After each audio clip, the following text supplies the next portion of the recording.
이제 좀 먼저 되는 메시지 손도 마음 좀 망가져도 배가 되나 전도 주민들 좀 도제 전라고 전 잡로 미주게 이제 보란도 숨상게 군지 뭐니 랑숨 주변 무슨 된저 외자위 라면 샤라소인데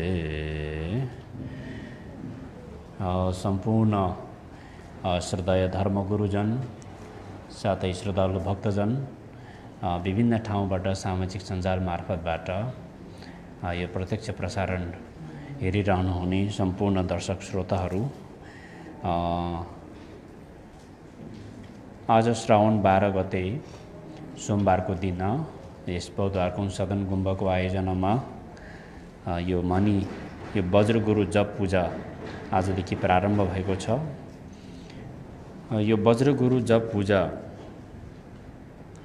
3 दिनको वज्र गुरु जप पूजामा समय अनुकूल त केही धर्मको विषयहरूलाई यहाँ चर्चा गर्ने तयार गरिएको छ।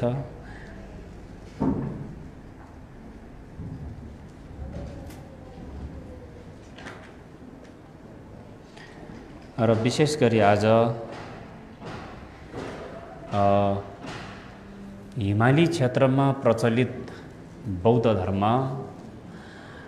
के बौद्ध धर्म लामावाद नै हो त भन्ने जनमानसमा परेको एउटा जिज्ञासा र एवं प्रकारले हिमाली क्षेत्रमा प्रचलित बौद्ध धर्ममा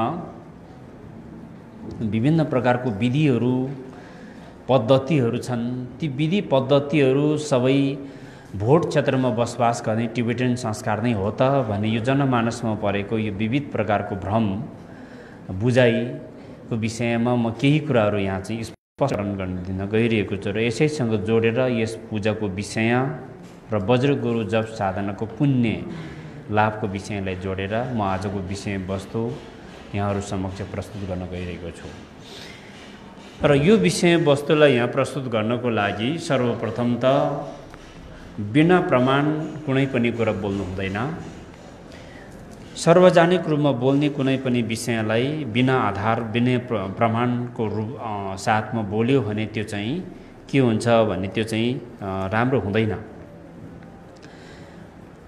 बौद्ध धर्म विभिन्न ठाउँमा भगवान बुद्धको महापरिनिर्वाण पश्चात विभिन्न तरिकाले बौद्ध धर्मको विकास भएको कुरा इतिहासले पुष्टि गर्दछ।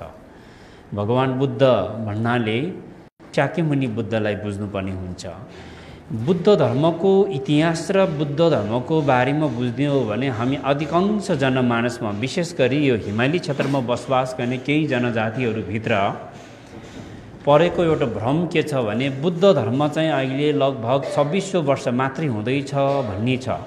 धर्ममा एउटा पुरानो र नयाँको एउटा तुलनात्मक रूपमा चाहिँ विवादित विषयहरू सिर्जना गर्ने बुद्ध धर्मको इतिहासलाई गहिरोसँग अध्ययन गर्दै जाने हो भने अहिलेको शाक्यमुनि बुद्ध भनौँ शाक्यमुनि बुद्ध चाहिँ चौथौं बुद्धको रूपमा मानिन्छ। उहाँको शासनकाल चाहिँ 5000 वर्ष हो।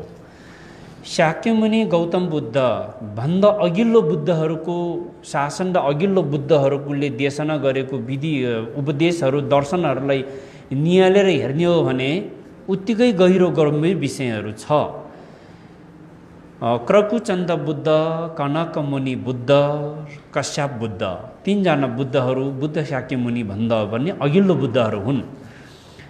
नेपालको प्रसङ्गसँग जोडेर भन्नुपर्दा काठमाडौँको बौद्ध चैत्य, स्वयम्भू चैत्य, नमोबुद्ध चैत्य यी 3वटा चैत्यहरूको इतिहासलाई अध्ययन अनुसन्धान गरेर हेर्ने हो भने यी 3वटा चैत्यहरू बुद्ध शाक्यमुनि भन्दा पनि पुरानो हुन्। बुद्ध शाक्यमुनि लुम्बिनीमा जन्मिनुभन्दा पहिले नै यी चैत्यहरू निर्माण भइसकेको थियो। त्यसकारणले बुद्ध शाक्यमुनिको शासनकालभन्दा पहिले नै यो नेपाल भूमिमा बुद्ध धर्मको शासनको प्रभाव र व्यापक रूपमा विस्तार भइसकेको कुरा इतिहासले पुष्टि गर्दछ। त्यसै गर्दाखेरि कुनै न कुनै बुद्धको शासनकालमा हिमाली क्षेत्रमा विशेष गरेर भोट यो मङ्गोल र चीन क्षेत्रमा बुद्ध धर्मको प्रभाव परिसकेको थियो। त्यसको सिङ्गो उदाहरण हामीले के लिन सकिन्छ भने आर्य मञ्जुश्रीलाई उदाहरण लिन सकिन्छ।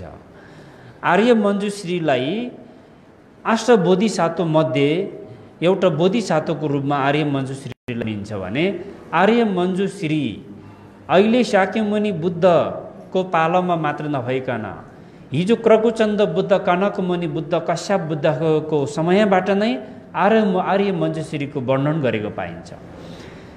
आर्य मञ्जुश्रीले चीनको पञ्चश्रेष्ठ पर्वतमा प्रतिपादन गर्नुभएको ज्योतिष पद्धतिलाई बौद्ध ज्योतिष भनेर मानिन्छ। किन भन्दा आर्य मञ्जुश्री स्वयं आफै बोधिसत्व हुनुहुन्छ। त्यसै गर्दा आर्य मञ्जुश्रीको जीवनीसँग जोडेर हेर्दा यो नेपाल भूमिसँग पनि आर्य मञ्जुश्रीको विशेष प्रकारको सम्बन्ध जोडिएको इतिहासहरूले पुष्टि गर्दछ। अहिलेको काठमाडौँ उहिले नेपाल भने तापनि अहिलेको काठमाडौँ उपत्यका चाहिँ हिजो कुनै समयमा ठुलो एउटा पानीको तलाउ थियो। कालान्तरमा गएर आर्य मञ्जुश्रीले उहाँले त्यो ठाउँमा आफ्नो दृष्टिगोचर गर्नुभयो, अभिज्ञले देख्नुभयो त्यो स्थानमा भविष्यमा मनुष्य बसोबास गर्नलाई अत्यन्तै राम्रो हुने, अत्यन्तै उचित स्थानको रूपमा उहाँले देख्नु भएपछि त्यो काठमाडौँ उपत्यकाभित्र भएको तलाउको पानीलाई चोभारको डाँडो आफ्नो तरवारले काटेर त्यो तलाउको पानी सबै उपत्यका बाहिर निकालिसकेपछि त्यो ठाउँमा चाहिँ मानव बसोबास गर्ने सुरुवात भयो भन्ने कुरा चाहिँ इतिहासहरूमा पनि उल्लेख छ र हामी धेरै जस्तो नेपाली अहिले सुन्दै आएको कुरा पनि पढ्दै आएको कुरा पनि हो। गर्दाखेरि काठमाडौँ उपत्यकामा त्यति बेला चाहिँ कतिवटा चाहिँ फुलहरू, कमलको फुलहरू त्यो पोखरीमा फुल्न थाल्यो। त्यसै पनि भविष्यमा बुद्ध धर्मको धेरैभन्दा धेरै विहारहरू, गुम्बाहरू निर्माण भएर बौद्ध शासनको विकास हुन्छ भनेर त्यसरी भविष्यवाणी गर्नुभएको थियो। त्यति बेला आर्य मञ्जुश्रीले चोभारको डाँडो काटेर पानी, तलाउको पानी सबै बाहिर निकालिसकेपछि मानव बसोबास गर्ने क्रममा अहिलेको स्वयम्भू चैत्य त्यति बेला स्वयं आफै उत्पत्ति भएको मानिन्छ। हिजोको क्रकुचन्द बुद्धहरू कुनै न कुनै बुद्धहरूको जीवनीसँग जोडिएको छ। त्यसमा बुद्धहरूको अस्तु धातुहरूबाट बनेको त्यो चैत्य स्वयं आफै प्रकट भएको कारणले स्वयम्भू भनेर भनियो। त्यसरी त्यो स्वयम्भू चैत्यको इतिहासलाई कोट्याएर अध्ययन गरेर अनुसन्धान गरेर हेर्ने हो भने शाक्यमुनि गौतम बुद्धभन्दा धेरै हजारौँ वर्ष पुरानो छ स्वयम्भूको इतिहास। त्यस्तै प्रकारले बौद्ध चैत्यको इतिहासलाई अध्ययन गरेर हेर्ने हो भने पनि शाक्यमुनि गौतम बुद्धभन्दा धेरै पुरानो इतिहास छ। त्यस्तै प्रकारले नमो बुद्ध, अहिलेको काभ्रे जिल्लामा रहेको नमो बुद्ध चैत्यलाई अध्ययन अनुसन्धान गरेर हेर्ने हो भने पनि शाक्यमुनि बुद्धभन्दा धेरै पुरानो। शाक्यमुनि बुद्धको पूर्व जन्ममा एकजना राजकुमार भएर जन्म लिनुभएको अवस्थामा बाघिनीलाई शरीर दान गरेपछि त्यो पुण्यले पछिल्लो जन्ममा उहाँ बुद्धित्व प्राप्त गर्नुभएको प्रसङ्ग छ। त्यस कारणले शाक्यमुनि बुद्धभन्दा पनि पुरानो, धेरै हजारौँ वर्ष पुरानो प्रसङ्गसँग, इतिहाससँग जोडेको पाइन्छ यो तीनैवटा चैत्यहरूको इतिहासलाई कोट्याएर हेर्दाखेरि। त्यस कारणले यो धर्म पुरानो, यो धर्म नयाँ भन्ने कुरा हुँदैन। आफ्नो आफ्नो विषयवस्तु अध्ययन, इतिहास र हिजोको चाहिँ बुद्धहरूको जीवनीहरूलाई अध्ययन गरेर हेर्ने हो भने बौद्ध धर्मको इतिहास धेरै लामो छ, धेरै लामो छ। हामीले एउटा कल्पको कुरा गर्छ भने एउटा कल्पमा मात्रै चाहिँ 1002 जना बुद्धको आगमन हुन्छ भनेको चाहिँ यो पनि यो भाद्रकल्पमा, अहिलेको भाद्रकल्प भनिन्छ। हिजोको कल्पहरूमा कति बुद्धहरू यो संसारमा आगमन हुनुभयो, कति बुद्धहरू निर्वाणमा जानुभयो, यसको त गिन्ती नै छैन, गिन्ती नै छैन यी बुद्धहरूको बारेमा त। त्यसले गर्दा बुद्ध को जीवनी र बुद्धको इतिहास र बौद्ध धर्मको सिद्धान्तको विषयलाई अध्ययन गरेर हेर्ने हो भने यो अथाह छ। र यसरी बुद्ध धर्म हिमाली क्षेत्रमा विभिन्न तरिकाले, विभिन्न शैलीमा, विभिन्न चाहिँ प्रक्रियाबाट बुद्ध धर्मको अभ्यास गर्ने परम्परा धेरै वर्ष अगाडिबाट नै रहेको पाइन्छ। त्यसपछि अहिलेको जुन शाक्यमुनि बुद्ध, अहिले भद्रकल्पको बुद्धहरूमध्ये चौथौँ बुद्धको रूपमा शाक्यमुनि बुद्धको आगमन भयो।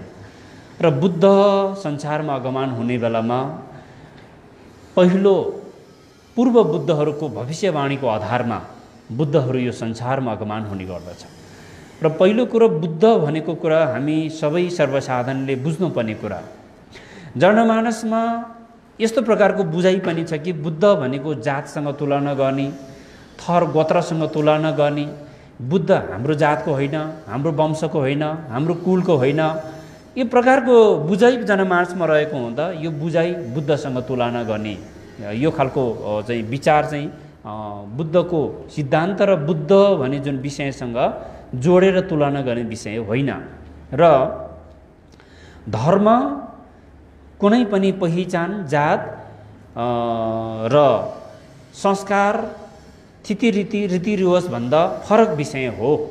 धर्मलाई धर्मकै तरिकाले बुझ्नुपर्छ र धर्मकै तरिकाले त्यसलाई अनुसरण गर्नुपर्ने हुन्छ। अनि मात्र धर्मबाट प्राप्त हुने त्यो परिणाम चाहिँ प्राप्त हुन सकिन्छ। धर्मलाई धर्मको तरिकाले नै धर्मकै प्रक्रियाले अनुसरण गर्न सकेन भने धर्मले पनि दुर्गतिमा पुर्याउने कारण बन्छ भनेर हिजोको सत्पुरुषहरू भन्नुहुन्छ। त्यसकारण धर्मलाई विशुद्ध धर्मकै तरिकाले बुझ्ने र धर्मकै तरिकाले अनुसरण गर्ने, अभ्यास गर्ने चाहिँ कोसिस गर्न सक्यो भने अनि धर्मबाट प्राप्त हुने परिणाम चाहिँ सही तरिकाले प्राप्त हुन्छ। त्यसै गर्दा धर्म कुनै जातीय विशेषको हुँदैन, धर्म कुनै व्यक्ति विशेषको हुँदैन र धर्म कुनै समुदाय विशेषको हुँदैन। धर्म संसारमा भएको सर्व प्राणीहरू, सबै मानवहरू जो सुख चाहन्छन्, जो दुःख चाहँदैन, दुःखबाट मुक्त गराउनेको उपायको रूपमा र सुख प्राप्तिको उपायको रूपमा धर्म शिक्षालाई अनुसरण गर्ने गर्दछ। धर्म त्यो चिज हो जसले आफ्नो जीवनलाई सुख र शान्तितर्फ लैजान्छ भने त्यो धर्म हो। धर्म त्यो चिज हो जुन अभ्यास गर्दै जाँदाखेरि आफूलाई दुःख, कष्ट र पीडाबाट मुक्त भएको अनुभूति हुन्छ भने त्यो धर्म हो। त्यसले धर्म चाहिँ कुनै पनि जात, थर, समुदाय, गोत्रसँग तुलना गरेर हेर्ने हो भने त्यो गलत हुन जान्छ, त्यसको परिणाम गलत आउँछ। त्यसले धर्मलाई धर्मकै तरिकाले चाहिँ बुझ्नुपर्ने हुन्छ र धर्मकै तरिकाले अभ्यास गर्न सक्यो भने त्यो अत्यन्तै लाभदायक हुन्छ। र बुद्ध धर्मको विषयमा बुद्ध शाक्यमुनिको परिनिर्माण भारतको कुशीनगरमा भयो। उहाँको परिनिर्माण पश्चात बुद्धले दिनुभएको त्यो उपदेशलाई लिपिमा उतार्ने कामहरू बिस्तारै बिस्तारै भयो। त्यसपछि भगवान बुद्धकालीन समयमा बुद्ध स्वयं आफैले उपदेश दिने बेलामा पनि व्यक्ति विशेषको मति क्षमतालाई ध्यानमा राखेर प्रवचन दिनुहुन्थ्यो। मैले दिइरहेको प्रवचन कति मान्छेले बुझ्न सक्यो र कतिले बुझ्न सकेन, यो सुन्ने व्यक्तिहरूको, श्रोताहरूको क्षमतालाई ध्यानमा राखेर बुद्धले प्रवचन दिनुहुन्थ्यो। त्यस कारणले बुद्धको प्रवचन विभिन्न ठाउँ परिवेश अनुसारको प्रवचन पनि फरक फरक छ, फरक फरक रूपमा पाइन्छ। कतिपय ठाउँमा भन्न खोजेको विषयवस्तुको तात्विक अर्थलाई बुझ्न नसक्नेखेरि त्यसको व्याख्या विश्लेषण गलत आउँछ।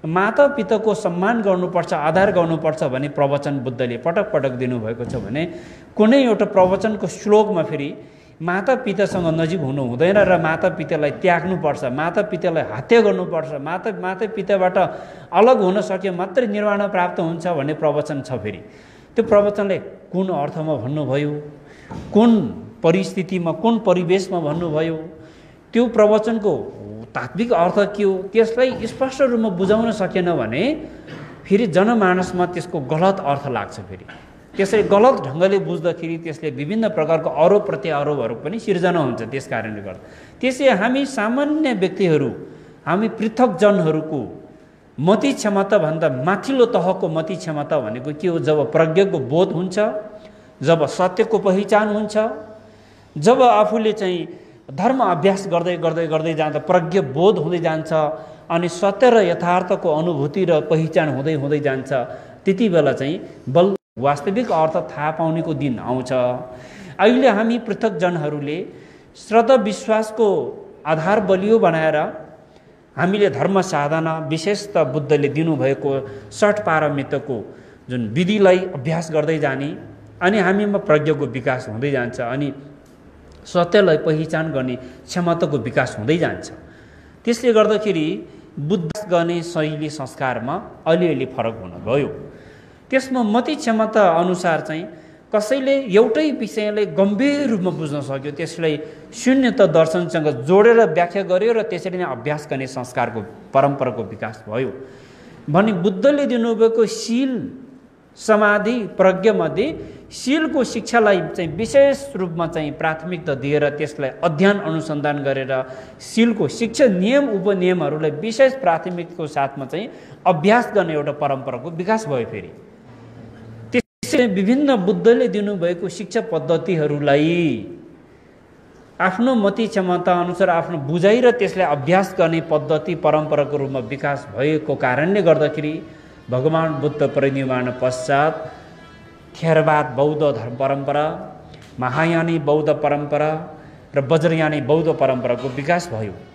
यो तीनवटा बौद्ध परम्पराको परम्परा विधि र पद्धतिहरूलाई अध्ययन गरेर हेर्ने हो भने थेरवाद बौद्ध परम्पराभित्र पनि बुद्धले दिनुभएको 84,000 धर्म प्रवचनको सारांश सबै समेटेको पाइन्छ। महायानी बौद्ध दर्शन विधि पद्धतिभित्र अध्ययन अनुसन्धान गरेर हेर्ने हो भने फेरि भगवान बुद्धले दिनुभएको 84,000 धर्म प्रवचनको सारांश सबै चाहिँ समेटेको पाइन्छ। फेरि त्यस्तै प्रकारले वज्रयानी बौद्ध पद्धतिभित्र अध्ययन गरेर अनुसन्धान गरेर हेर्ने हो भने बुद्धले दिनुभएको 84,000 धर्म उपदेशको सारांश सबै समेटेको पाइन्छ।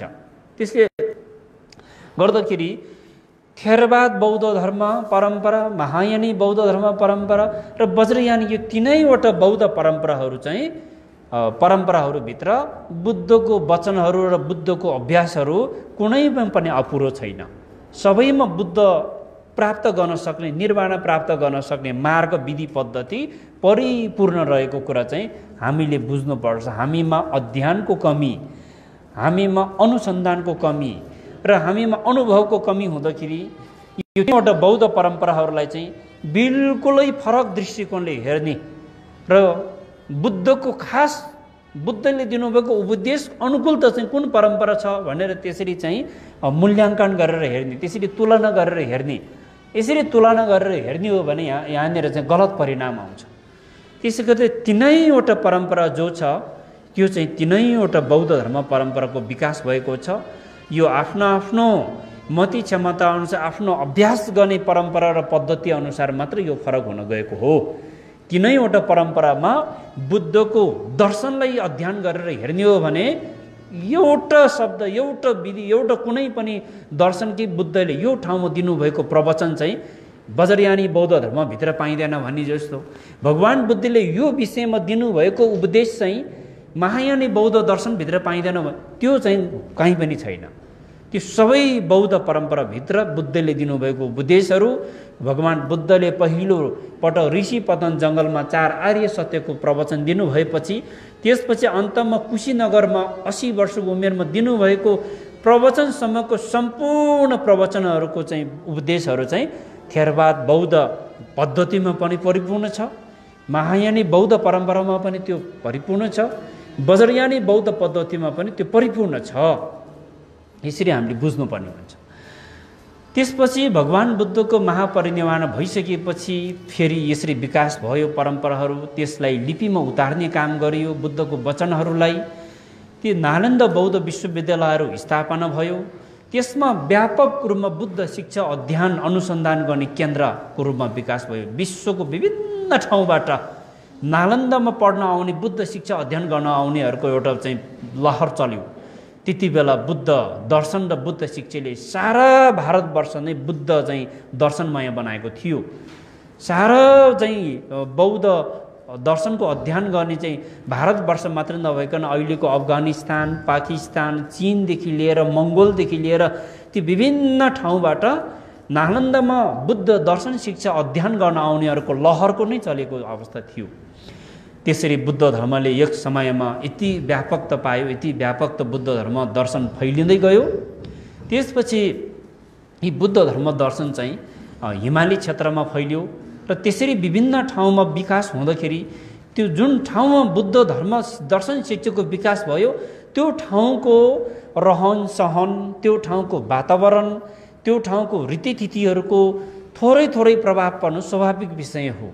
त्यसकारण महायानी बौद्ध धर्म जापानमा चाहिँ व्यापक रूपमा विकास भयो, भियतनाममा पनि बुद्ध धर्म दर्शनको विकास भयो, चीनमा महायानी बौद्ध धर्मको व्यापक विस्तार भयो। त यी विभिन्न ठाउँमा विकास भएको महायानी बौद्ध धर्मको अभ्यास गर्ने शैलीहरूलाई हेर्ने हो भने फेरि थोरै थोरै फरक पाइन्छ। यो पढ्ने भाषाहरू पनि फरक, भाषामा वाचन गरेको पाइन्छ, अभ्यास गरेको पाइन्छ, अनि साधना गर्ने पद्धतिहरू पनि फरक फरक तरिकाले अभ्यास गरेको, साधना गरेको पाइन्छ। त्यसमा भित्री रूपमा अध्ययन गहिराइमा जाने हो भने त्यसमा बुद्धको दर्शन र बुद्ध शिक्षाबाट कुनै पनि अभिन्न छैन भन्ने कुरा हामी सबैले बुझ्नुपर्ने कुरा रहेछ। र त्यसपछि बौद्ध धर्म, विशेष गरी हिमाली क्षेत्रमा विकास भएको बौद्ध धर्मलाई पछिल्लो समयमा लामावाद भनेर भन्न थाल्यो जनमानसमा। यो विशेष गरी चाहिँ यो पूर्वीय दर्शनमा आधारित मात्रै नभइकन पश्चिमी मुलुकमा, विशेष गरेर पूर्वबाट पश्चिमी मुलुकमा चाहिँ बुद्ध धर्मको विकास भएपछि यसलाई धर्म र यसलाई परम्परा, संस्कार, विधि, पद्धति, यसलाई चाहिँ दर्शनको रूपमा, शिक्षाको रूपमा विकास भयो। बुद्ध धर्म चाहिँ पश्चिमी मुलुकमा आफ्नो आफ्नो बुझाइअनुसार फरक फरक तरिकाले विकास भए पनि र यसलाई महायानी भित्र पनि यो तन्त्रयानसँग, वज्रयानीसँग जोडेको विधि भएको हुँदा गुरुको पद्धति, गुरुको विषयलाई र गुरुको स्थानको बारेमा महत्त्वपूर्ण स्थानको रूपमा गनिन्छ। बुद्ध धर्मसँग त्रिरत्नै गुरुमा परिपूर्ण भएको विश्वासको साथमा अभ्यास गर्ने एउटा गुरु पद्धति छ।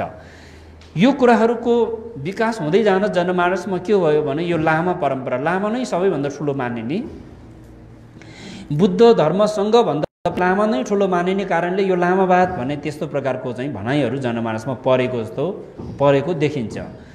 त लामावाद भन्ने कुरा चाहिँ यो पछिल्लो समयबाट विद्वानहरूको लेखमा पनि आउन थाल्यो, जनमानसको टिका टिप्पणीहरूमा यो कुराहरू आउन थाल्यो। त्यसकारण यो लामावाद भनेको पहिलो कुरा हामी सबैले लामा भनेको के हो यो बुझ्नु पर्यो। लामा भनेको रातो पहिलो वस्त्रधारी चाहिँ पुरोहित मात्रै लामा होइन। पहिलो कुरा लामा भने यो शब्दको अर्थलाई बुझ्नु पर्यो। लामा भनेको भोट भाषा हो। हिमाली क्षेत्रमा बसोबास गर्ने थुप्रै जनजातिहरू छन्। ती जनजातिहरूको अध्ययन गर्दै जाने हो भने भोट भाषाले सबै जनजातिहरूको भाषालाई समेट्न सक्ने। त्यस्तै संस्कृत भाषामा लामा शब्दलाई गुरु भनिन्छ। संस्कृत भाषाको गुरु भन्ने शब्द र हिमाली भोट भाषाको लामा भन्ने शब्द चाहिँ एउटै हो। यो शब्दको अर्थ चाहिँ अब गुरु भन्नेपछि सबै धर्मको गुरु हुन्छ। फेरि गुरु भन्न साथ चाहिँ अन्य धर्मको गुरु, त्यो धर्मको सिद्धान्त र विधि, साधना, परम्परामा फरक भएको कारणले गर्दा त्यसको आफ्नो आफ्नो धार्मिक सिद्धान्त र दृष्टि अनुसारको फरक फरक अर्थ लाग्छ। तर लामा भनेको चाहिँ भगवान बुद्ध पनि लामा हो, यसरी बुझ्नुपर्छ हामीले। र भगवान बुद्ध लगायत उहाँभन्दा अघिल्लो बुद्धहरू पनि लामा हुन् र उहाँहरूलाई ज्ञान दीक्षा दिने गुरुहरू पनि लामा हुन्। र लामा भनेको शब्द के हो भने गुरु हो, जसले शिष्यलाई चाहिँ निर्वाण प्राप्त गर्न, बोधित्व प्राप्त गर्न सक्ने मार्ग जसले दिनुभएको छ त्यो व्यक्ति चाहिँ लामा हुन्छ। लामा भनेको त्यो हो, गुरु हो। अँधेरो अन्धकारमय अज्ञानताको अन्धकार हटाएर उज्यालो ज्ञानको प्रकाश दिने व्यक्ति नै गुरु हुन्छ। त्यस्तै गरेर लामा भनेको त्यो हो। अनि संसार छोलोको मातारूपी प्राणीहरूलाई दुःखको संसारबाट निर्वाणमा लैजाने व्यक्ति नै लामा हुन्छ। लामा भनेको त्यो हो। त्यस कारणले लामा मेबी घरौँ न साङ्गे जुमे मियामे, लामा भनेको यस्तो चाहिँ ठुलो स्थान छ कि यदि लामा नभएको भए बुद्ध पनि हुने थिएन, बोधिसत्व पनि हुने थिएन, धर्म पनि हुने थिएन, सङ्घ पनि हुने थिएन भनेको छ। कति ठुलो रहेछ लामा भनेको त, होइन? लामा भनेको अलि पछिल्लो समयमा अब थरसँग, जातसँग पनि लामाको विकास भएपछि त अब लामा भनेपछि अब गुम्बामा बुद्ध शिक्षा पढ्नेहरू पनि लामा भयो। अनि थर, गुरुङ जातिहरू, तामाङ जातिहरू, शेर्पा जातिहरूमा पनि अब लामा भनेपछि त गुरुङ जाति, तामाङ जाति लगायत माथि उपल्लो मुस्ताङ, डोल्पा, हुम्लो, जुम्लोतिर पनि पाइन्छ लामा भनेपछि। त्यसै गर्दा लामा भनेको एउटा एकल जातिलाई मात्रै खुम्चिएर चाहिँ हेर्नु र बुझ्ने होइन रहेछ। लामा भनेको त भगवान रहेछ, खास गरी किनभने भगवान बुद्ध नै लामा हो। लामाको अर्थलाई बुझेर विचार गर्दाखेरि त त्यसै गर्दा सबै जात जातिहरूमा पाइने लामा छ, यसको अर्थ एउटै हो, यसमा लाग्ने अर्थ एउटै हो। हामीले चाहिँ मर्द पर्दाखेरि कर्मकाण्ड गर्ने, पूजा गरिदिने पुरोहित मात्रै लामा हो भन्ने सम्झेको छ। खास त्यो त नमुनाको लामा मात्रै हो होइन, प्राकृतिक भनौँ, अब एउटा नमुनाको लामा भनौँ न।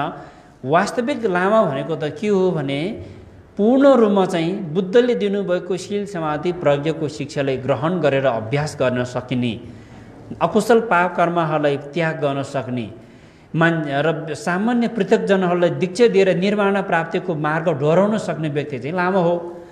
अब जति पनि लामा भन्ने चाहिँ गुरुङ समुदायमा भएको, तामाङ समुदाय, शेर्पा समुदाय, अन्य समुदायमा भएको यो लामा थरीहरू छ, सबै लामा थरी जति सबैमा त यो क्षमता हुँदैन। त्यो त एउटा थर, एउटा समुदायमा एउटा थरको विकास भयो। तर लामा भन्ने शब्द चाहिँ यति गहिरो छ, यति गम्भीर छ, यति अर्थपूर्ण छ।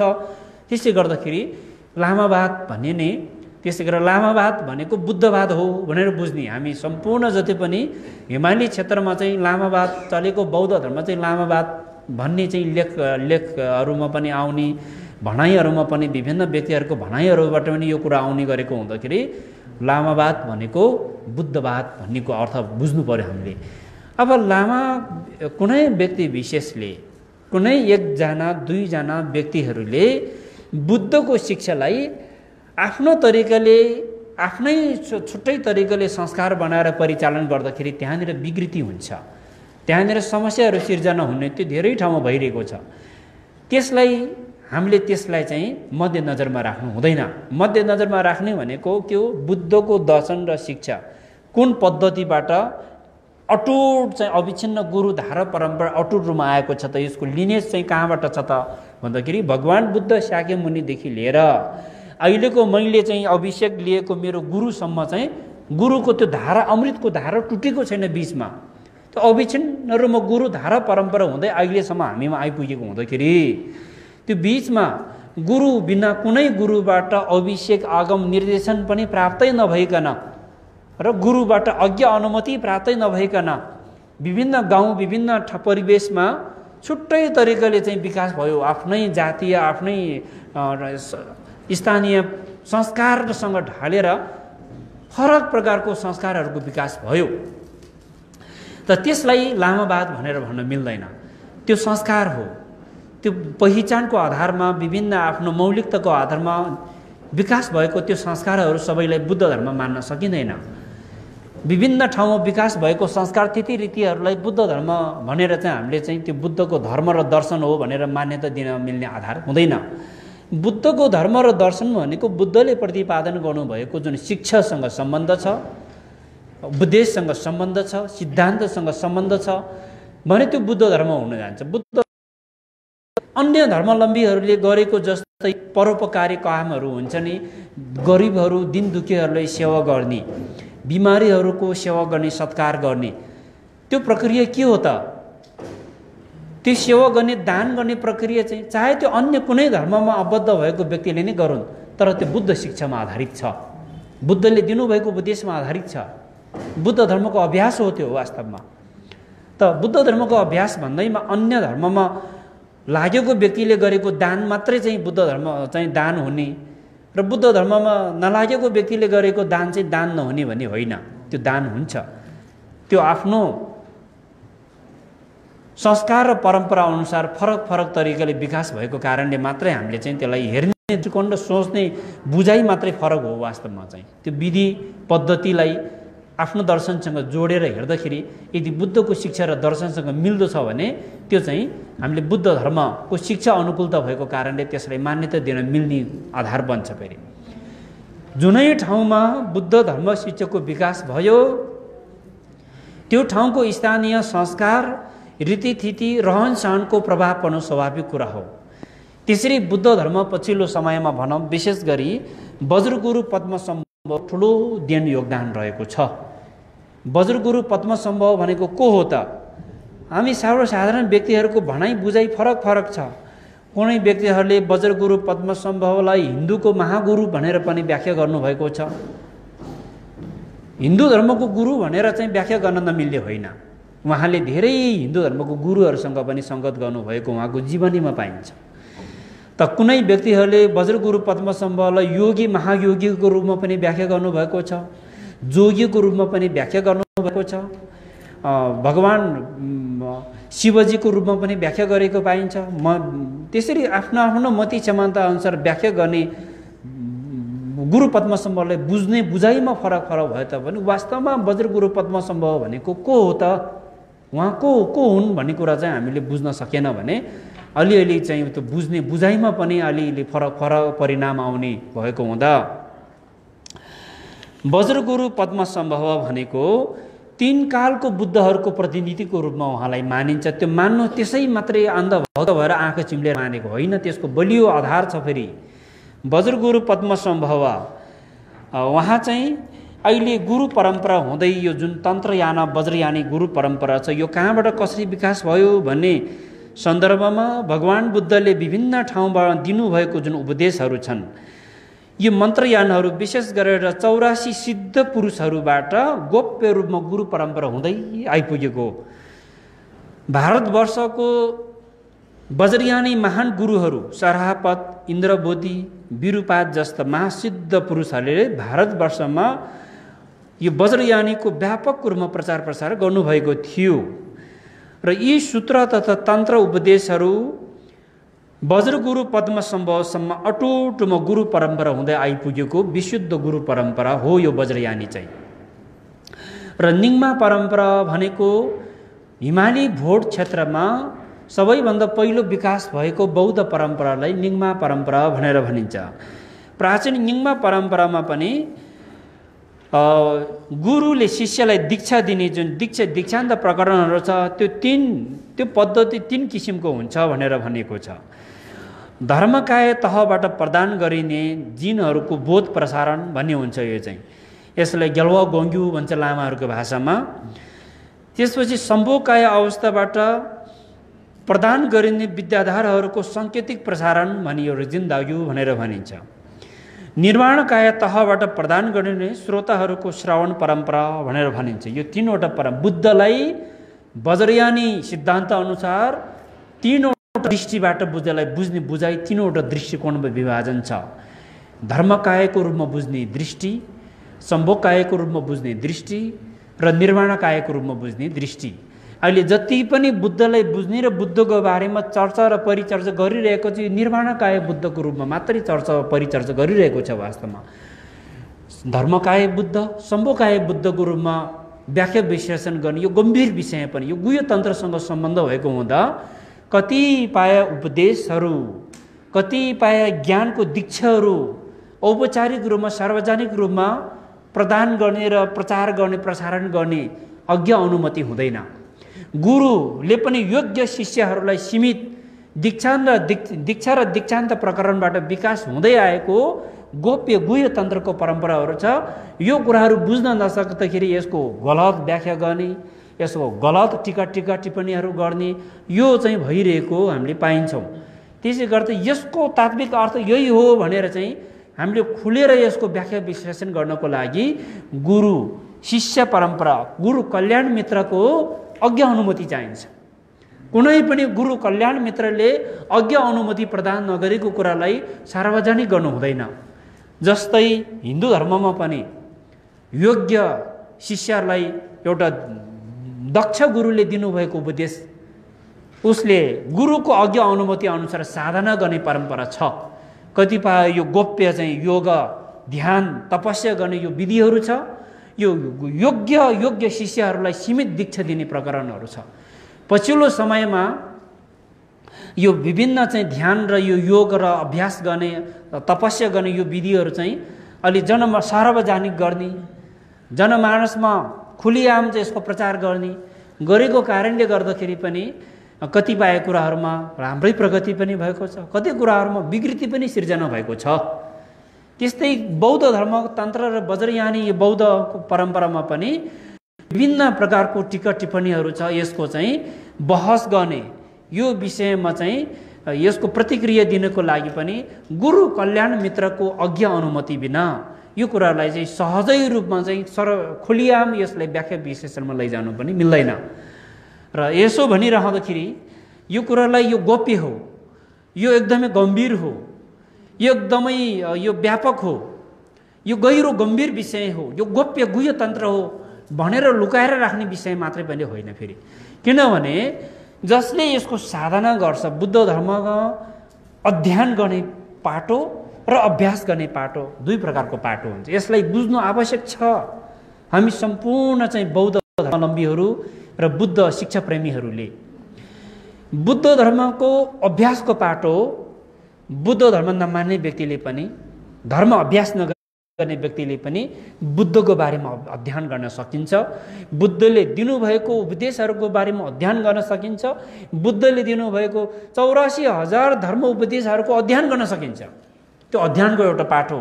अहिले तपाईहरू हामीले बुझ्न सक्ने उदाहरण के छ भने पश्चिमी मुलुकमा बसोबास गर्ने अधिकांश चाहिँ शिक्षा प्रेमीहरूले बुद्धको शिक्षा, बुद्धले कस्तो प्रकारको शिक्षा दिनुभयो भनेर त्यसको अनुसन्धान गर्ने, रिसर्च गर्ने, अध्ययन गर्ने, त्यसबाट थुप्रै किताबहरू लेख्ने विद्वानहरू छ।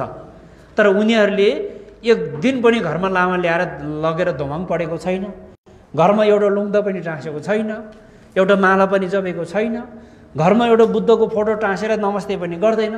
त्यस्तो मान्छेले किताब उहाँ युनिभर्सिटीमा पढाउने किताब चाहिँ त्यस्तै मान्छेले लेखेको छ। फेरि त्यो अध्ययनको पाटो हो। त्यो चाहिँ अब अभ्यासको पाटोसँग जोडेर हेर्दाखेरि अभ्यास, त्यो अध्ययनको विषय फरक पाटो। अब अभ्यास गर्नको लागि हामी बुद्ध धर्मसँग त्रिरत्नको शरणमा गएर शरणशील लिएर गुरु शिष्य दीक्षा दीक्षान्त प्रकरणबाट अभ्यास गर्नुपर्छ त्यसको।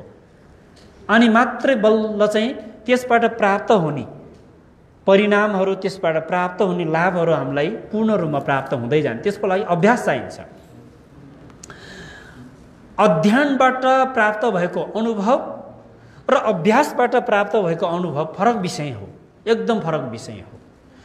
त्यो कुनै व्यक्ति आफूले अनुभव गरेको हुन्छ, आनन्दको अनुभव गरेको हुन्छ, तर त्यो आफूले अनुभूति गरेको आनन्दलाई शब्दमा उतार्न सक्दैन। त्यसलाई बाहिर चाहिँ व्यापक रूपमा उसले चाहिँ शब्दमा उसले चाहिँ प्रस्तुत गर्न सक्दैन।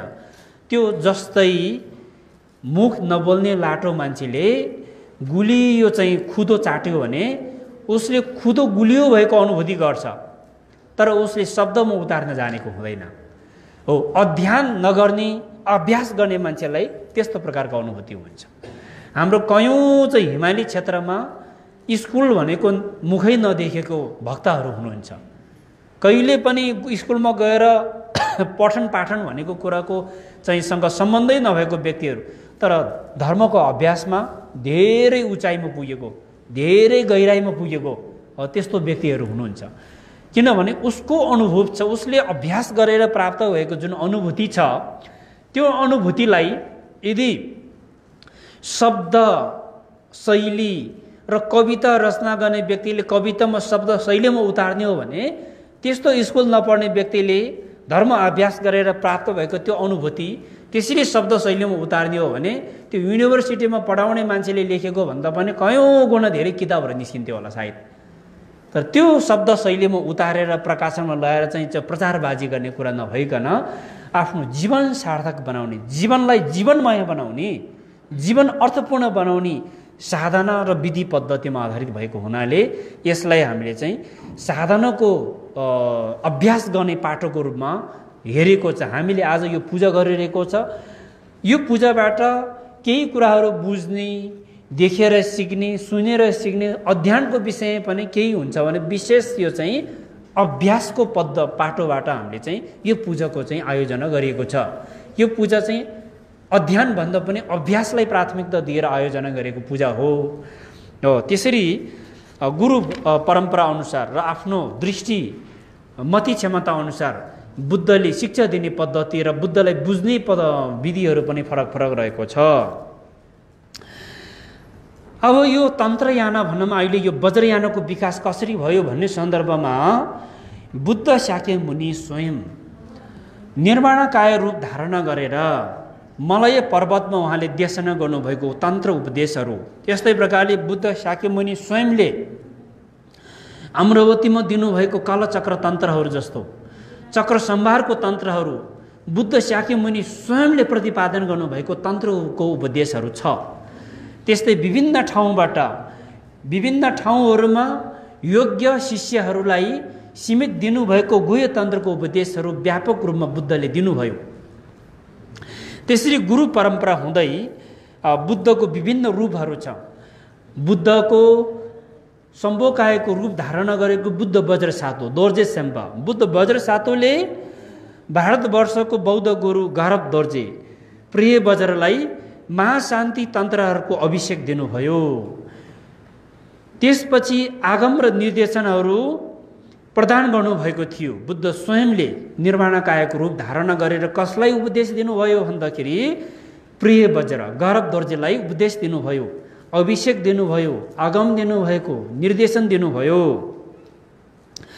त्यसपछि प्रथम मानव गुरु भनौँ यो मानव धरतीमा बुद्ध यो वज्रयानी परम्परालाई व्यापक रूपमा चाहिँ गरब दोर्जे अथवा प्रिय वज्रबाट मञ्जुश्री मित्र जाम्बल सेन्यन भनिन्छ मञ्जुश्री मित्र र श्री सिंह हुँदै वज्रगुरु पद्मसम्भवसम्म आइपुग्यो। यो परम्परा चाहिँ वज्रगुरु पद्मसम्भवसम्म एकदमै खाँटी चोखो अमृतको रूपमा वज्रगुरु पद्मसम्भवले पूर्ण रूपमा प्राप्त गर्यो यो परम्पराहरू, यो दीक्षा परम्परा वज्रगुरु पद्मसम्भव। त्यस्तै गरेर मलय पर्वतमा पञ्चश्रेष्ठ पुरुषहरूको अनुरोधमा वज्रपाणीले दिनुभएको उपदेशहरू, राजा इन्द्रबोधीले प्राप्त गरेका उपदेशहरू पनि वज्रगुरु पद्मसम्भवसम्म अविच्छिन्न रूपमा आइपुगेको विशुद्ध गुरु परम्परा हो। अब भगवान बुद्धको उपदेशहरू को अधिपति गुरु रिम्पोछे को हो त भन्दाखेरि भगवान बुद्ध स्वयं आफैले सूत्र तथा तन्त्रहरू धेरै उपदेशहरूमा वज्रगुरु पद्मसम्भवको विषयमा भविष्यवाणी गर्नुभएको छ। पद्मसम्भवको आगमन हुने विषयमा मगध देशमा गर्नुभएको देशना सूत्रान्त अनुसार भिक्षु आनन्दले भगवान बुद्धलाई जिज्ञासा राख्नुभयो, हजुरको अनुपस्थितिमा कसले अन्धकारमय संसारलाई धर्मरूपी उज्यालो फैलाउँछ भनेर बिन्ती चढाउनुहुन्छ।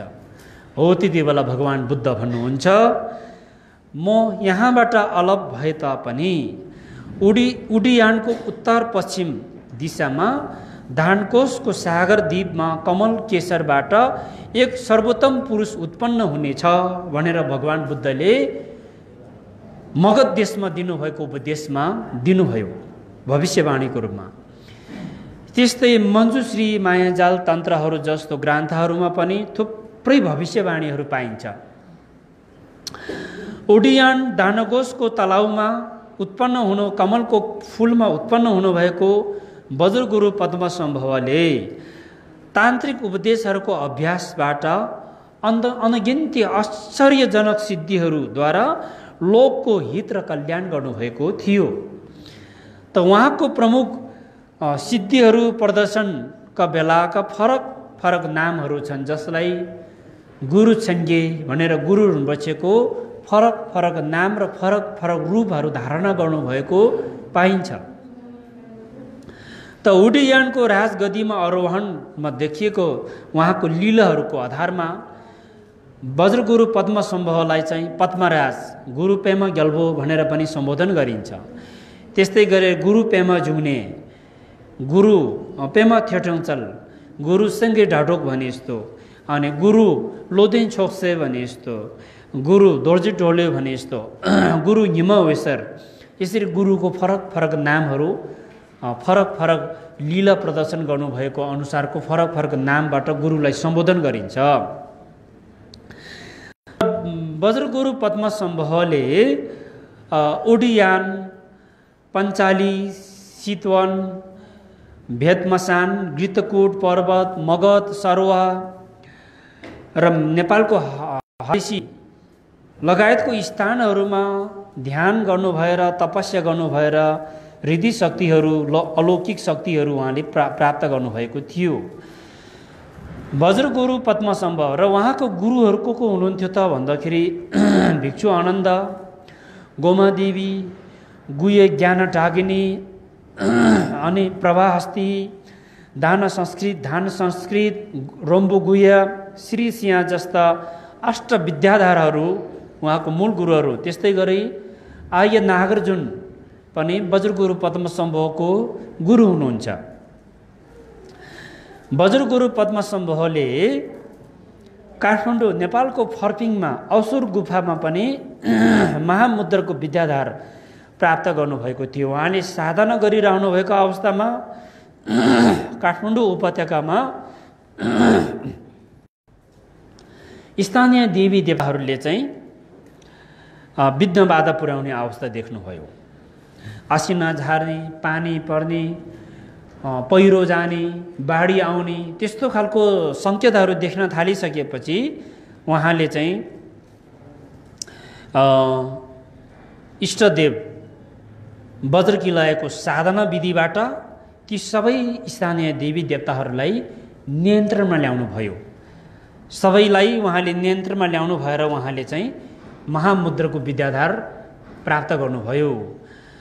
र त्यस बेला वज्रगुरु पद्मसम्भव गुरु रुम्बुडछे काठमाडौँको शेषनारायण गुफामा ध्यान बसेर ज्ञान प्राप्त गरेर बसिरहनु भएको अवस्थामा भोटको राजा 8औं शताब्दीमा भोटको राजा ठिसौँ देवचन्दले उहाँलाई निम्तो गर्नुभयो।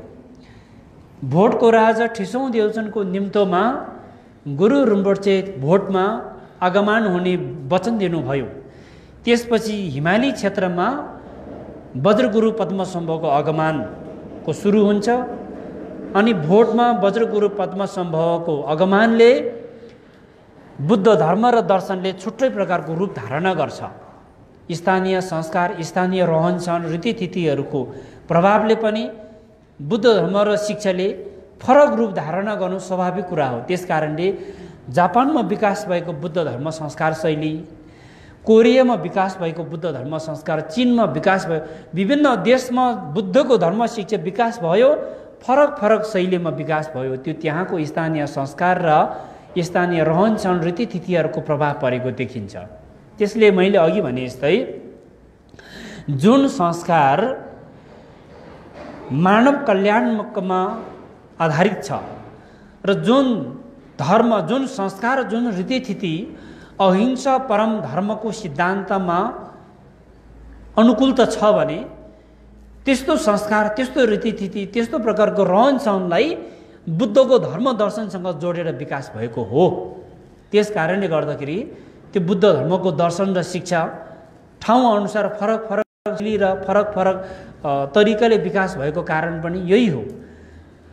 जुन संस्कार, जुन शैली, जुन परम्परा अहिंसा परम धर्म सिद्धान्तमा आधारित छ, बहुजन हिताय बहुजन सुखायको परम्परा अनुकूल त छ भने त्यो संस्कारलाई अनुसरण गर्दा केही फरक पर्दैन। यो धर्मको परम्परा हो, हामीले गर्नु मिल्दैन भन्ने छैन। यसरी नै बुद्ध धर्ममा अहिले हेर्नुभयो भने बुद्ध धर्मभित्र गणपति पूजा गर्ने विधि पाइन्छ, गणेश भगवानको पूजा गर्ने विधि पाइन्छ, शिवजीको पूजा गर्ने विधि पाइन्छ। त्यस्तै गरेर थुप्रै चाहिँ सरस्वती पूजा गर्ने विधिहरू पाइन्छ।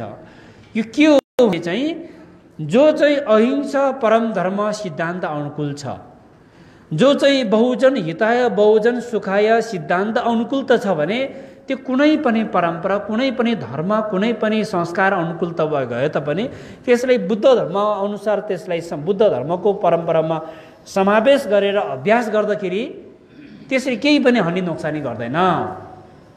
त्यसरी बुद्ध धर्मको विकास भयो। अब मैले अघि भनेको प्रसङ्ग, यो लामावाद भन्ने शब्दलाई हामीले चाहिँ कसरी बुझ्नु पर्यो भने यो बुद्धको विशेषता हो। लामावाद भनेको पछिल्लो समयमा जन्मदेखि मृत्युसम्मको कर्मकाण्ड गर्ने एउटा पुरोहितको रूपमा बुझिन थाल्यो लामालाई।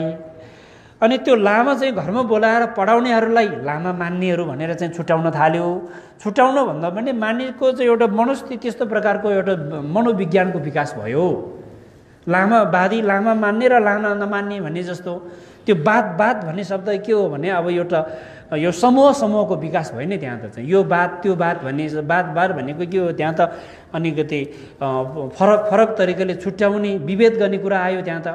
त्यसै गर्दाखेरि लामालाई कर्मकाण्डको रूपमा चाहिँ जन्म मृत्यु संस्कारमा लामालाई प्रयोग गर्ने पुरोहितको रूपमा प्रयोग गर्ने एउटा संस्कार भइसकेपछि यो लामा पढाउने संस्कारको विकास भएको जतिलाई लामावाद भनेर बुझ्ने जस्तो पनि विकास भयो। र पछिल्लो समयमा जति पनि हिमाली क्षेत्रमा विकास भएको यो लमा भोट भाषामा लमा भन्छ, फरक त्यो शब्द नै अलग अलग छ, लमा भन्छ। अनि त्यस्तै गरी गुरुङ समुदायको गुरुङहरूको भाषामा त लम भन्छ, फेरि सँगै जोडेर उच्चारण गरिन्छ। यो लामा भन्ने चाहिँ कहाँबाट भयो त फेरि भन्दाखेरि पछि चाहिँ यो खस समुदायसँग नजिक हुँदै जाँदाखेरि हामीले बोल्ने शब्दहरू उहाँहरूले चाहिँ लिपिमा उतार्ने काम गर्यो। हाम्रो त्यति बेला लिपिको चाहिँ विकास भएको थिएन, हामीमा एउटै मात्र लिपि थियो। त्यो के थियो भन्दाखेरि लामा लिपि थियो, भोट लिपि थियो। हिमाली क्षेत्रमा भोट लिपि भन्दा पहिले त अरू कुनै पनि लिपि नै थिएन। अहिले जति पनि हामीले जति दाबी गरे पनि यो लिपिहरू त सबै हिजो अस्ति बनेको लिपिहरू हो। त्यो भोट लिपि मात्रै थियो। जब यो खसहरू ब्राह्मणहरू समुदायसँग नजिक हुँदै गइसकेपछि हाम्रो संस्कार रीतिथिति धेरै कुराहरू चाहिँ देवनागरी लिपिमा उतार्ने काम भयो। देवनागरी लिपिमा उतार्ने काम भएपछि लमालाई लामा बनाइदियो। अनि त्यसरी चाहिँ यो शब्द चाहिँ अब भ्रंश भएर यो शब्द चाहिँ के भयो भन्दाखेरि लामा। अहिले त लमा भने त के हो अब लामा भने बरु सबैले बुझ्ने भएको है। जुन शब्द चाहिँ बिग्रियो त्यो शब्द चाहिँ सबैले बुझ्ने खालको शब्द बन्यो। जुन शब्द चाहिँ ओरिजिन वास्तव यथार्थ जुन छ ओरिजिन छ त्यो चाहिँ झन् कसैले बुझ्ने कसैले नबुझ्ने भएको है। त्यस्तो खालको दुर्भाग्य भन्नुपर्छ त्यसलाई। त्यसै गर्दाखेरि लामा भन्ने शब्द चाहिँ पछिल्लो समयबाट विकास भयो। जस्तै गुम्बा भन्ने शब्द जस्तै हो। हाम्रो छेउमा गुम्बा भन्ने शब्द छैन। गुम्बा हाम्रो चाहिँ गन्पा छ, गन्पा है। अहिले गुरुङ समुदायमा खोइबौँ भनेको छ नि, यो पनि पछि उच्चारण गर्दै उच्चारण बिग्रिन्छ। मान्छे चाहिँ पहिलाको मान्छेहरूको भाषा बोल्ने र अहिलेको मान्छेहरूको भाषा बोल्ने उच्चारणमा चाहिँ त्यो फरक हुँदै जान्छ। पछिको नयाँ भाषाहरूको प्रभाव पर्दै जान्छ नि, त्यसले उच्चारण बिगार्छ। त्यसै गर्दै गुम्बा भन्ने शब्द पनि हिमाली क्षेत्रको हाम्रो चाहिँ गन्पालाई खस चाहिँ ब्राह्मणहरूको चाहिँ अहिलेको देवनागरी लिपिमा उतार्दै त्यो पनि शब्द अभिभ्रंश भएर चाहिँ गुम्बा हुन गयो। अहिले गुम्बा भन्यो भने सबैले बुझ्छ। गन्पा आधा नारा गन्पा लेख्यो भने आधीले बुझ्छ, आधीले बुझ्दैन। त्यो पछिल्लो समयमा शब्दै अभिभ्रंश भएर चाहिँ विकास भएको शब्द चाहिँ व्यापक रूपमा सबैले बुझ्ने शब्द बन्यो। जुन शब्द छ त्यो शब्द चाहिँ झन् के भयो दुर्भाग्यवश कसैले बुझ्ने कसैले नबुझ्ने भइगयो। त्यही भएर लामावाद भन्यो भने लामा भन्ने शब्द गलत पछि समयमा विकास भएको शब्द हो। त्यसलाई वास्तवमा लमा भन्ने शब्द हो। लमा भन्ने शब्द चाहिँ संस्कृत भाषाको गुरु शब्दको व्याख्या विश्लेषण धार्मिक सिद्धान्त अनुसार, धार्मिक दृष्टि अनुसार त्यसको फरक आफ्नो पाटोले व्याख्या विश्लेषण गरिन्छ। बौद्धहरूले बौद्ध दर्शन सिद्धान्त अनुसार गुरु शब्दको व्याख्या गरिन्छ। हिन्दू वैदिकहरूले वैदिक दर्शन अनुसार गुरु शब्दको व्याख्या विश्लेषण गरिन्छ। त्यस्तै गरेर अन्य धर्महरूमा पनि त्यस्तै हो हैन। आफ्नो धर्म दृष्टि दर्शन अनुसारको फरक तरिकाले, तर गुरु भन्ने शब्द चाहिँ के हो लमा हो। त्यसरी हामीले बुझ्न आवश्यक छ। अनि हिमाली क्षेत्रमा विकास भएको बौद्ध धर्म चाहिँ लामावाद भनेको चाहिँ शब्द चाहिँ हामीले अलि विचार गर्नुपर्ने छ। यो लामावाद होइन, यो बुद्ध सिद्धान्त अनुकूल हो। अनि यो चाहिँ टिबेटन संस्कार भन्न थाले। फेरि यसको मैले धेरै ठाउँमा स्पष्टीकरण पनि दिँदै आएको छु। यो भोट परम्परा हो। तिब्बत भन्ने शब्द चाहिँ पछिल्लो समयबाट विकास भयो। यो भोट समूहभित्र, भोट समुदायभित्र चाहिँ को पर्यो त भन्दाखेरि गुरुङ समुदाय पनि भोट समुदायभित्र पर्छ। गुरुङ, तामाङ, थकाली, शेर्पा, मनाङ्गे, माथि उपर मुस्ताङमा बस्नेदेखि लिएर डोल्पा, हुम्ला, जुम्लादेखि लिएर हामी सबै के हो भोट समुदायको। हाम्रो माउ भाषा भनेको भोट भाषा हो। जसले होइन भनेर दाबी गरे तापनि त्यो कहीँ पनि चाहिँ लुक्ने छुक्ने ठाउँै छैन। ढुक्कको साथ चाहिँ हाम्रो माउ भाषा भनेको भोट भाषा नै हो। र र हाम्रो आधार भनेको के हो भने र हामीले बोल्ने भाषा चाहिँ को लवा चाहिँ के हो, त्यो चाहिँ त्यो भोट भाषाबाट विकास हुँदै आएको भाषा हो। त्यसले गर्दाखेरि यो तिब्बत भन्ने चाहिँ पछिल्लो समयबाट विकास भएको हो, भोट हो। भोट भन्नाले अब उहिले त छुट्टै राज्य व्यवस्थापन थियो, पछिल्लो समयबाट चाहिँ अब चीनले कब्जा गर्यो, एकीकरण गर्यो, त्यसपछि बिस्तारै बिस्तारै चाहिँ भोटबाट चाहिँ शरणार्थीको रूपमा चाहिँ ठुल्ठुलो गुरुहरू, ठुल्ठुलो व्यक्तिहरू चाहिँ नेपाल भारततर्फ चाहिँ आउनुभयो। त्यसपछि भोटमा विकास भएको बौद्ध धर्म र यो संस्कृति छ। यो चाहिँ हिजो भोट र हिमाली क्षेत्रमा मात्रै सीमित थियो भने जब चाहिँ यो 1959बाट चाहिँ प्रवासको रूपमा आउनु भएपछि यो चाहिँ के भयो, लोकप्रिय भयो। यो झन् पूर्वमा भन्दा पनि पश्चिमी मुलुकमा यसको व्यापक चाहिँ विकास भयो। अहिले ठुल्ठुलो गुरुहरू भोटबाट शरणार्थी भएर आउनुभयो, त ती गुरुहरू आउनु नभएको भए आज पश्चिमी मुलुकमा बुद्ध धर्म दर्शनको विस्तार व्यापक पठन पाठन हुने थिएन, यो सम्भव नै थिएन। अहिले बुद्ध धर्म दर्शन शिक्षा कति ठुल्ठुलो विश्वविद्यालयहरूमा पठन पाठन हुन्छ भने यो ती गुरुहरूको कृपा हो, ती गुरुहरूको कारणले गर्दाखेरि भयो। किन दर्शनको ज्ञाताहरू, बुद्ध शिक्षाको ज्ञाताहरू, हिजो हाम्रो पुर्खाहरू लामा विधि सिक्नको लागि, यही ज्ञान सिक्नको लागि महिना दिन हिँडेर रासन पानी बोकेर ज्ञान सिकेर आउनु पर्थ्यो भने पछिल्लो समयमा ती ज्ञान सिकाउने ठाउँको मूलको गुरुहरू स्वयं आफै हाम्रो आँगनमा आउनुभयो। स्वयं उहाँहरू नै हाम्रो ठाउँमा आउनुभयो। त्यसपछि हामीलाई सजिलो भयो, सुविधा भयो। त्यसपछि हामीले सजिलैसँग धेरै दर्शनको कुराहरू, शिक्षाको कुराहरू अध्ययन गर्ने, अभ्यास गर्ने अवसर प्राप्त भएको कारणले गर्दाखेरि यसमा धेरै परिमार्जन भयो, धेरै छिटो विकास भयो, परिवर्तन आयो। त्यसरी परिमार्जन र विकास हुने क्रममा थकाली समुदायमा पनि धेरै भएको छ, परिमार्जन भएको छ। तामाङ समुदायमा पनि धेरै परिमार्जन भएको छ। शेर्पा समुदायमा हेर्ने हो भने धेरै परिमार्जन भएको छ। डोल्पा हुम्ला जुम्लामा हेर्ने हो भने धेरै ठुलो परिमार्जन भएको छ। यो केही वर्षभित्र, यो 50 दशकभित्र, यो 5 दशकभित्र चाहिँ ठुलो शिक्षा भनिन्छ। गुम्बामा पनि के हो भने विश्वविद्यालय तहको चाहिँ शिक्षाहरू पठन पाठन गर्ने केन्द्रहरूको विकास भइसकेको छ। यस्तो भइरहँदाखेरि बुद्ध धर्म र दर्शन शिक्षा विश्वव्यापी रूपमा यसको केन्द्र, अध्ययन अनुसन्धानको केन्द्रहरू स्थापना भएर व्यापक रूपमा विस्तृत रूपमा फैलिरहेको बेलामा हामी यसलाई एकल आफ्नो एउटा सानो चाहिँ आफ्नो एउटा समुदायमा मात्रै सीमित, आफ्नो एउटा जातिभित्र मात्रै सीमित, एउटा समुदायभित्र मात्रै सीमित तुलना गरेर चाहिँ यसलाई चाहिँ त्यो हेर्ने हो भने, त्यस्तो दृष्टिले बुझ्ने, त्यसलाई अगाडि बढाउने हो भने यसको विकास हुन सक्दैन, यो सङ्कुचित हुन्छ। यसले गर्दा यसमा थोरै थोरै आफ्नो ठाउँ परिवेशको संस्कारको प्रभाव पर्नु स्वाभाविक कुरा हो। जुन समुदायभित्र यसको विकास भयो त्यो समुदायको रहनसहनको थोरै थोरै प्रभाव पर्नु पनि स्वाभाविक विषय हो। यसरी चाहिँ यसलाई चाहिँ टिबेटन संस्कार भने पनि, गुरुङ संस्कार भने पनि, मनाङ्गी संस्कार भने पनि, थकाली संस्कार भने पनि, सबै संस्कारको थोरै थोरै प्रभाव पर्छ। जुन समुदायमा यसको विकास भयो त्यो समुदायको अलिअलि संस्कारको विकास हुन्छ, त्यहाँ प्रभाव पर्छ। तर बुद्धको मूल दर्शन, शिक्षा र पद्धति छ, त्यसमा कति पनि त्यसमा चाहिँ आँच आउने काम हुँदैन। फेरि त्यसमा आँच आयो भने के हुन्छ भने बुद्ध धर्मको दर्शन विधि पद्धति छ, त्यो चाहिँ ओझेलमा पर्ने काम हुन्छ।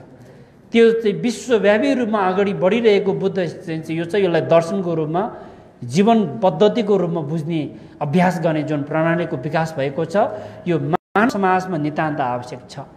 जबसम्म बुद्ध शिक्षा र बुद्ध दर्शनको विकास हुँदै जान्छ तबसम्म चाहिँ यो समाजमा, यो मानव समाजमा चाहिँ अहिंसाको विकास हुँदै जान्छ, शान्तिको विकास हुँदै जान्छ, अनि मानवहरूले मानवताको पहिचान हुन्छ, जीवनलाई जीवनमय बनाउने तरिकाको विकास हुन्छ, संस्कारको विकास हुन्छ। यसको लागि बुद्ध शिक्षाको आवश्यक छ, बुद्ध दर्शनको अभ्यास, बुद्ध दर्शनलाई अभ्यास गर्ने संस्कारको आवश्यकता छ। यसरी हामीले आफ्नो बुद्ध धर्म दर्शन शिक्षालाई अभ्यासको रूपमा ढाल्न सक्यौँ भने त्यो झन् प्रभावकारी हुन्छ। अब यो अध्ययनकोमा मात्रै सीमित गरियो भने के हुन्छ भने किताब लेख्ने मान्छेहरू कयौँ छ। मैले अघि पनि उदाहरण दियो, बुद्धको जीवनी लेख्ने व्यक्तिहरू, बुद्धले दिनुभएको आर्य अष्टाङ्गिक मार्गको बारेमा यति मोटो मोटो किताब लेख्ने मान्छेहरू छ। आर्य अष्टाङ्गिक मार्गको बारेमा किताब लेख्ने मान्छे छ, तर त्यो मान्छेले के हुन्छ, उसले पञ्चशील भनेको पालना गरेकै छैन, उसले चोरी पनि गरेको हुनसक्छ, उसले बेविचारी पनि गरिरहेको छ, अनि उसले हिंसा पनि गरिरहेको छ, उसले कुखुरा काटेर पनि खाइरहेको छ। त्यस्तो मान्छेले चाहिँ आर्य अष्टाङ्गिक मार्गको चाहिँ यति मोटो किताब लेखेर त्यो किताब युनिभर्सिटीमा पनि पढाइरहेको छ भने त्यो अध्ययनको विषय फरक हो। यसलाई अभ्यासको रूपमा बुझ्न सकिएन भने अभ्यासको रूपमा अनुभूति गरेको जस्तो हुँदैन, स्वयं आफैले चाखेको जस्तो होइन। अब के हुन्छ भने पानीमा पौडी खेल्न जाने मान्छेले के हुन्छ भने पौडी खेल्ने तरिकाको बारेमा किताब पढेर चाहिँ पौडी खेल्दाखेरि यति मिटरको पानीमा पौडी खेल्दाखेरि सुरुमा हात यसरी चाल्नुपर्छ, खुट्टा यसरी चाल्नुपर्छ, पानीमा यसरी तैरिनुपर्छ भनेर किताब पढेर चाहिँ एक्जाम दिएर पास हुने विभिन्न चाहिँ प्रतिक्रिया दिन सक्ने मान्छे पनि हुन्छ फेरि होइन। स्वयं आफै चाहिँ पानीमा डुबेर 1 घन्टासम्म पानीमै तैरेर पौडी खेल्न सक्ने मान्छे हुन्छ, तर एउटा अक्षर पनि लेख्न नजाने मान्छे हुन्छ। फेरि उसले पौडी खेल्ने, त्यो पौडी भनेको के हो, स्विमिङ खेल्ने तरिका कसरी हो भन्ने सोधिहाल्यो भने उसले मान्छेलाई त बुझाउन त उसले लेख्न सक्दैन। त्यसकारण स्वयं आफैले अभ्यास गरेर प्राप्त भएको त्यो अनुभव छ हो, त्यो फरक विषय हो। बुद्ध धर्म दर्शनलाई अध्ययनको पाटोले विकास गर्न सक्दैन। अध्ययनको पाटोले मात्रै बुद्ध धर्मबाट प्राप्त हुने जुन फाइदा छ त्यो फाइदा चाहिँ हामीले चाहिँ लाभ गर्न सक्दैन। बुद्ध धर्मबाट फाइदा हुने जुन लाभ हुने जुन विधि छ त्यसको लागि अभ्यास चाहिन्छ। अभ्यास बिनाको बुद्ध धर्मबाट प्राप्त हुने, अभ्यास बिना प्राप्त हुने पुण्य चाहिँ त्यो सम्भव छैन, प्राप्त हुने परिणाम चाहिँ सम्भव छैन। त्यो परिणाम प्राप्तिको लागि अभ्यास चाहिन्छ। त्यस कारणले गर्दाखेरि हामीले समाज सेवा गर्यो, परोपकारी कामहरू गर्यो, हामीले गुम्बाको सेवा गर्यो, हामीले सकेको चाहिँ सहयोग मद्दत गर्यो। कति वर्ष चाहिँ गुम्बाको सेवामा कार्यरत रहेर पनि हामीले कति सेवाहरू गर्यो। त्यो सेवाबाट पनि आफूले केही चाहिँ काम गरेर सेवा गरेर पनि एउटा आनन्दको अनुभूति प्राप्त हुन्छ। त्यो पनि एउटा पुण्यको पाटो भयो नि फेरि होइन। अब त्यस्तै गरेर यो जप साधनाको विधिहरू आफै संलग्न भएर आफै दीक्षित भएर त्यो अभ्यासमा लाग्दाखेरि फरक प्रकारको अनुभूति प्राप्त हुन्छ। त्यो फेरि फरक बाटो हो। फेरि त्यसले गर्दाखेरि सेवा मात्रै अध्ययन गरेर प्राप्त हुने अनुभव, गुम्बामा आबद्ध भएर चाहिँ झाडु बढार्नेदेखि लिएर गुम्बामा हरेक पूजा कार्यक्रमहरूमा आएर चाहिँ काम गरेर चाहिँ सेवा गरेर प्राप्त भएको अनुभूति, स्वयं आफै गुरुबाट दीक्षित भएर धर्मको अभ्यास गर्नेबाट प्राप्त भएको अनुभूति, यो फरक फरक क्याटेगोरी हो। यो चाहिँ यसलाई यस्तै फरक फरक तरिकाले बुझ्न सकेन भने सबै आफूले गरेको अनुभव मात्रै सर्वे रूपमा चाहिँ ठानियो भने चाहिँ त्यो के हुन्छ भने त्यहाँ चाहिँ धेरै चाहिँ समस्या उत्पादन हुन्छ।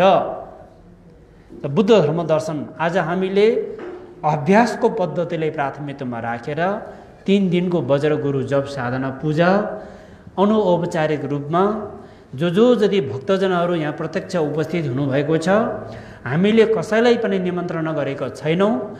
किनभने अहिलेको यो विषम परिस्थितिको कारणले गर्दाखेरि जो जति भक्तजनहरू यहाँ उपस्थित हुनुभएको छ उहाँहरू सबैलाई हामी गुम्बा परिवारको तर्फबाट हार्दिक स्वागत जनाउन चाहन्छु। किनभने विषम परिस्थिति यो जोखिमपूर्ण अवस्थालाई मोलेर यहाँहरू आउनुभएको छ पुण्य कमाउनको लागि। र जो जति गुम्बामा आउनुभएको छैन, आफ्नै घरमा बसेर वज्रगुरु जप साधना गरिरहनु भएको छ, यहाँहरू सबैजनालाई पनि हाम्रो यो जप साधना पूजामा तपाईँहरूको जप साधना गरेको जपलाई हामी यहाँ उपलब्ध गराइदिनु भयो भने तपाईँ स्वयं आफै पनि यो मण्डलमा सहभागिता जनाएको कारणले गर्दा तपाईँहरूलाई पनि स्वागत छ, स्वागत योग्य छ हजुरहरू पनि। र जो जति अहिले प्रत्यक्ष प्रसारणमा जोडिनु भएको छ हाम्रो श्रद्धालु भक्तहरू, शुभचिन्तकहरू, हाम्रो यो 3 दिनको पूजा निरन्तर रूपमा दशमीको दिन गणचक्र पूजा व्यापक रूपमा गरेर हामीले समापन गरिनेछ। विश्वभरि फैलिरहेको अहिलेको यो महामारीको समस्याबाट चाँडोभन्दा चाँडो सब मानवले उन्मुक्त पाउन सकुन् र यो महामारीको कारणबाट बिमार र रोगले ग्रसित भएका सबै बिमारीहरू शीघ्र स्वास्थ्य लाभको लागि हामी प्रार्थना गर्दछौँ। जो जति यो रोगको कारणबाट दिवंगत हुनुभयो उहाँहरूको विज्ञान रूपी चित्तले सुखावती बुद्ध भूमिमा जन्मेर निर्वाण लाभ गर्न सकुन् भनेर हामी प्रार्थना गर्न चाहन्छु। यति भन्दै समयको पाबन्दीले आजको मेरो प्रस्तुति विषयवस्तुलाई यहीँ अन्त गर्न चाहन्छु। भवतु सर्वमङ्गलम, समस्त प्राणीको कल्याण होस्।